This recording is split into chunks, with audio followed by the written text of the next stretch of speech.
वाहन जांच के दौरान एक क्रेटा कार से भारी मात्रा में चांदी बरामद भइल बा और कार सवार 2 लोग से सुबह वाहन जांच अभियान चलत रहा। वही दौरान एक कार के रोक के तलाशी ले गई तो कार के बिचला सीट के अंदर बनल तहखाना से भारी मात्रा में चांदी बरामद हुई बा। वह चांदी देखा तनी कितना बढ़िया सुंदर चमकता चांदी। 3 गो कैरेट में इस चांदी रखल गई बा। कार सवार 2 व्यक्ति के अनुसार बतावल जाता है कि कानपुर से चांदी दरभंगा ले जाता रहा। नमस्कार, भोजपुरिया झकोरा, हम राजेश। अभी गोपालगंज जिला के कुचाय कोट थाना क्षेत्र के बलथरी चेक पोस्ट पर उत्पाद विभाग की टीम के द्वारा बहुत ही बड़ा सफलता हासिल भइल बा। जौन वाहन जांच के दौरान एक क्रेटा कार से भारी मात्रा में चांदी बरामद भइल बा और कार सवार 2 लोग से पूछताछ जारी बा। उत्पाद अधीक्षक राकेश कुमार के अनुसार बताया जाता है कि बुधवार के अहले सुबह वाहन जांच अभियान चलत रहा। वही दौरान एक कार के रोक के तलाशी ले गई तो कार के बिचला सीट के अंदर बनल तहखाना से भारी मात्रा में चांदी बरामद हुई बा। वह चांदी देखा तनी कितना बढ़िया सुंदर चमकता चांदी। 3 गो कैरेट में इस चांदी रखल गई बा और चांदी के लगभग कीमत बतावल जाता करोड़ों रुपया, जौन 1 क्विंटल से भी ज्यादा बा।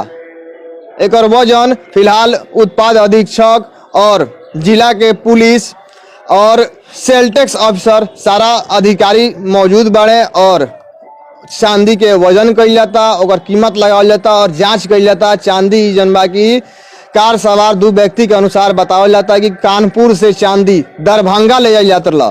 कार के अंदर बनल तहखाना में भारी मात्रा में जन चांदी बरामद भइल बा उ कानपुर से दरभंगा जात रहा। हालांकि कार सवार व्यवसायी कहीं या चांदी के व्यापारी कहीं उनका कहनाम बा कि चांदी कानपुर से जन दरभंगा ले जात रहा ओई जग ओकर ज्वेलरी बनावल जाला। फिलहाल पूरा मामला जन बा की उत्पाद अधीक्षक राकेश कुमार से ही स्पष्ट हुई। आई बात कइल जा उत्पाद अधीक्षक राकेश कुमार से।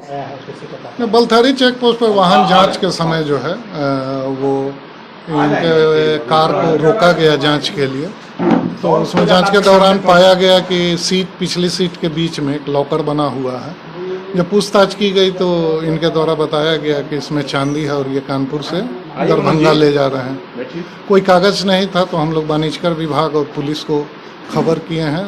वो टीम भी आई है। वो लोग अब अग्रतर कार्रवाई इसमें करेंगे। लॉकर खोल के देखा गया तो उसमें चांदी का जो सिल्ली टाइप का होता है कटिंग किया हुआ वो 100-150 पीस निकला है। अब अग्रतर कार्रवाई जारी है।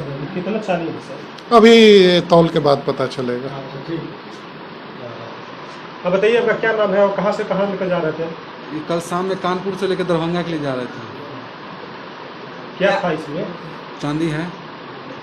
कैसा चांदी था? कच्चा चांदी है। कितना था तकरीबन? 110 किलो लगभग होगा। और इसके कागजात?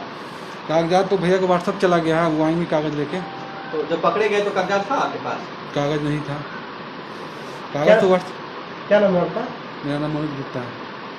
ये वीडियो रुआ ज्यादा शेयर करी। वीडियो रुआ यूट्यूब फेसबुक पर देखे के मिली। अगर यूट्यूब चैनल के सब्सक्राइब नहीं कैले तो सब्सक्राइब करी। अगर वह क्षेत्र में कोनो समस्या दिखे तो कमेंट करके बताई। धन्यवाद।